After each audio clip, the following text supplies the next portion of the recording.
Alors les principaux facteurs qui expliquent cette augmentation, jusqu'à 92% des Français maintenant connaissent les cryptoactifs, sont multiples. Le plus important, je pense, c'est qu'on est au bout du 4e bull run. Il y a souvent cette notion où les cryptos explosent. Et comme le Bitcoin a cette fois-ci dépassé les 100 000 €, en fait, ça a fait des têtes d'affiche un petit peu partout dans les journaux. Les Français s'y sont de nouveau intéressés. Et il y a quand même la crédibilité, la longévité. Cette classe d'actifs a maintenant acquis ses lettres de noblesse et on les voit, les Français, y dédier une part de leur épargne.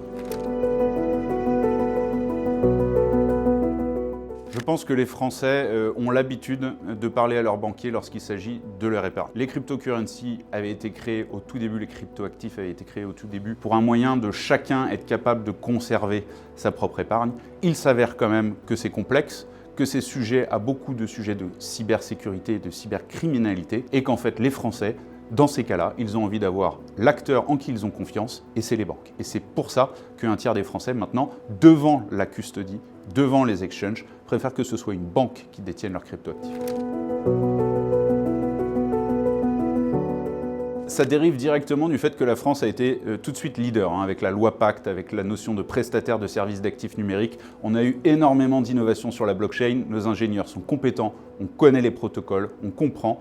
Et en fait, l'avantage de la technologie de la blockchain, c'est justement que du jour au lendemain, le monde entier peut avoir accès à votre solution. Donc, les boîtes françaises sont exposées directement aux besoins du monde entier. Et pour se démarquer, c'est toujours pareil, bonne technologie, sécurité, nouveaux cas d'usage et intelligence de l'application sur lequel nous avons des leaders en France et nous avons des pépites.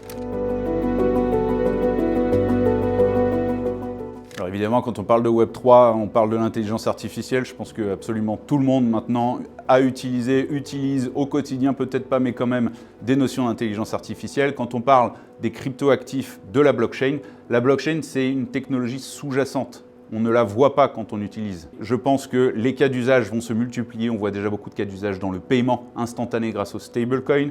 On voit beaucoup de cas d'usage grâce à la blockchain sur le fait qu'elle soit immutable et donc pouvoir tracer des procédés, des processus, des actifs. Et en fait, c'est ça qui va se déployer. Mais les Français ne le verront pas. Les Français ne sauront pas que derrière, il y a de la blockchain. En revanche, ils auront un meilleur contenu, des meilleures applications, des meilleurs cas d'usage et des frais en général réduits grâce à cette technologie.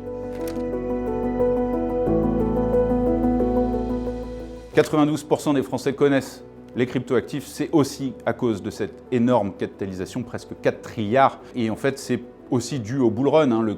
Le Bitcoin qui dépasse 100 000 €, les gens qui commencent à se dire « Ah mais tiens, c'est peut-être une stratégie valable pour l'inclure dans ma stratégie d'épargne, dans ma retraite ». Ça influence énormément la finance traditionnelle parce que c'est une nouvelle classe d'actifs avec une nouvelle courbe de risque-rendement. Donc c'est différent de ce que les marchés financiers ont pu traiter comparé aux 100 dernières années. Et donc les gérants d'actifs, ceux qui parlent d'épargne à leurs clients, les CGP, personne ne peut ignorer cette classe d'actifs et donc ça a un impact direct puisque c'est de l'argent qui va vers cette classe d'actifs et plus vers d'autres classes d'actifs qui du coup doivent, elles, se mettre à jour.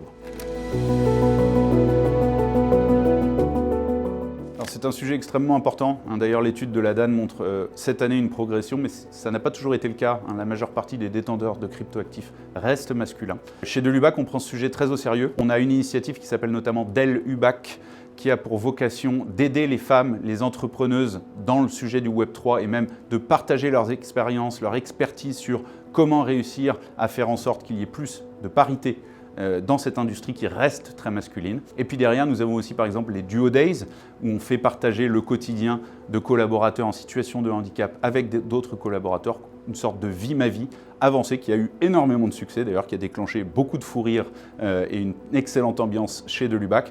Et puis on a aussi cette notion d'accompagner les entrepreneurs du Web3 à aller regarder plus d'inclusion, plus de diversité dans leur recrutement et dans leur vie courante de société.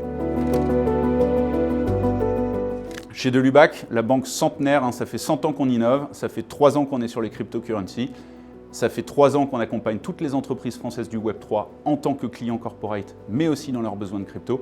Et on va continuer à le faire et vous verrez en 2025, nous avons toute une nouvelle gamme de produits qu'on va proposer aux Français.